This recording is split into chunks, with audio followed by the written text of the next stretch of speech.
السلام علیکم جی، میں ہوں شاعرہ اور گلوکارہ رخسانہ لہر، لاہور پاکستان سے، اور جناب شمشاد سرائی صاحب کا ایک بار پھر تہہ دل سے شکریہ ادا کرتی ہوں جنہوں نے مجھے ادبی قافلہ انٹرنیشنل گروپ میں ایز اے ممبر ایڈ کیا۔ میں لاہور میں رہتی ہوں اور ایک شاعرہ بھی ہوں، ٹیچر بھی ہوں، گلوکارہ بھی ہوں اور طبیبہ بھی ہوں۔ ٹیچنگ کے اعتبار سے یہ کہ میں نے ڈبل ماسٹرس کیا ہے، M A Urdu, M A history with B Ed, اور آپ سمجھ جائیں کہ میرا جو ٹیچنگ پروفیشن ہے وہ ایک پروفیشنل ٹیچر کا ہے۔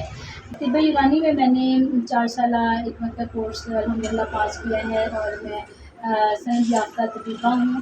شاعری تو سیکھی نہیں جاتی، یہ اندر سے انسان کے اندر سے نکلتی ہے، تو میں میٹرک سے پہلے سے ہی تقریباً کچھ نہ کچھ معاشرتی معاملات پر لکھتی آ رہی ہوں، جو کہ اس وقت کے جو میگزینس میں چھپتی تھی میری چیزیں، اور اخباروں میں آتی تھی۔ اب بھی ماشاء اللہ کافی کام ہے جو گاہے بگاہے منظر عام پر آتا رہتا ہے۔ ابھی میں آپ کے ساتھ شیئر بھی کرنے والی ہوں اپنی نئی غزل، نئی کمپوزیشن اپنی آواز میں شاعری کے اعتبار سے۔ اور گلوکاری کا یہ ہے کہ مجھے بچپن سے گانے کا شوق رہا ہے۔